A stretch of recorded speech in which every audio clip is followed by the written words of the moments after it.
দর্শক, এই যাত্রার খবর জানাতে রাজধানী কমলাপুর রেল স্টেশনে আছেন আমাদের সহকর্মী তৌফিক মাহমুদ মুন্না। আমি সরাসরি তার সাথে যুক্ত হচ্ছি।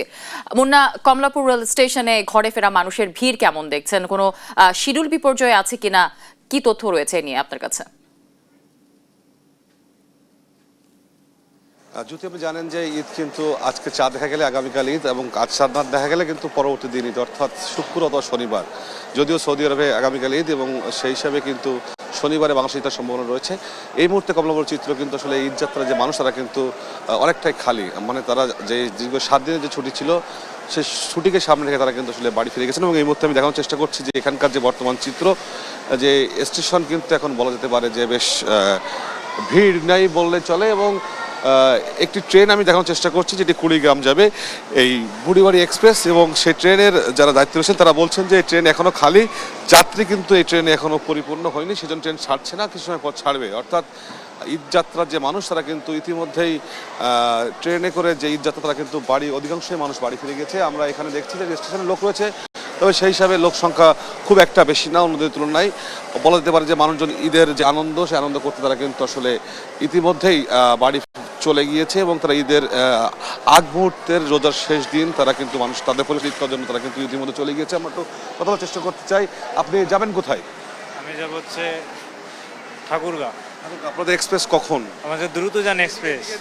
তো আপনাদের এই যে ট্রেনের যে শিডিউল ঠিক রয়েছে কিনা? শিডিউল আপাতত মনে হচ্ছে গত দিন যেটা গেছে এটা শিডিউল বিজয় ছিল, তবে হচ্ছে আজকে মোটামুটি ডিসপ্লেতে দেখা যাচ্ছে যে 8:45-এ ছাড়ার কথা আছে। অনেক ভিড় কম, কি দেখছেন মানুষজনকে? আপনি কি দেরি করে বাড়ি যাচ্ছেন?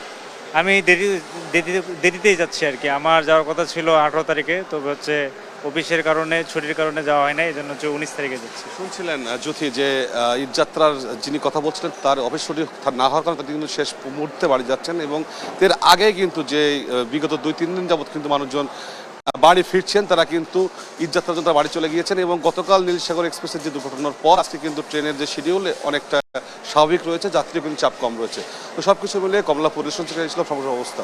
যদি মুন্না থাকুন আপনি, আমাদের আরেক সহকর্মী সদরঘাট লঞ্চ টার্মিনালে আছেন, জুনায়েদ আল হাবিব আছে, আমি তার সাথে যুক্ত হবার চেষ্টা করছি।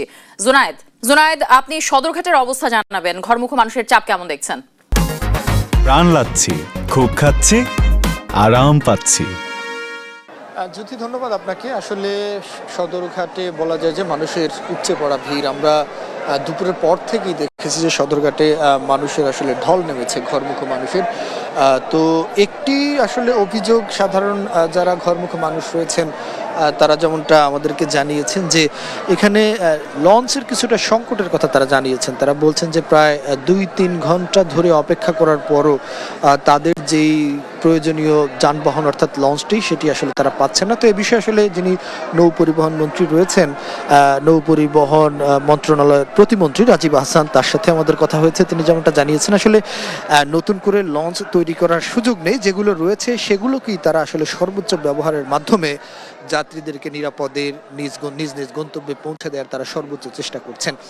তো আমরা দেখছি যে আজ সারাদিনই কিন্তু সদরঘাট থেকে লঞ্চগুলো ছেড়ে গিয়েছে, অর্থাৎ ঈদের আগ পর্যন্ত। আগামীকাল যদি ঈদ হয় তাহলে আগামীকাল সকাল পর্যন্ত লঞ্চগুলো চলবে, অথবা তার পরদিন ঈদ হলে ঈদের আগ পর্যন্ত এই লঞ্চগুলো কিন্তু এখন আর নির্দিষ্ট তাদের সময় মেনে চলছে না। অর্থাৎ যখনই যাত্রী হচ্ছে, যাত্রী বোঝাই হচ্ছে, তখনই কিন্তু লঞ্চগুলো ছেড়ে দিচ্ছে। এবং আমরা এখনো দেখছি যে লঞ্চ ঘাটে হাজার হাজার মানুষ কিন্তু অপেক্ষা করছেন, তারা তাদের পরিবারের সাথে ঈদ উদযাপনের জন্য। আমরা দেখছি যে পরিবারের ছোট ছোট সদস্যদের নিয়েও অনেকে আসলে নিজ নিজ গন্তব্যে পৌঁছানোর জন্য অপেক্ষা করছেন। তো কিছুটা কষ্ট, কিছুটা ভোগান্তি হয়, কিন্তু এই ভোগান্তি কষ্টটাকে সাধারণ মানুষ কিন্তু মেনে নিয়েছেন। বিশেষ করে তারা বলছেন যে পরিবারের সাথে ঈদের আনন্দ উপভোগ করার জন্য এই কষ্টটা তাদের কাছে কিছুই না।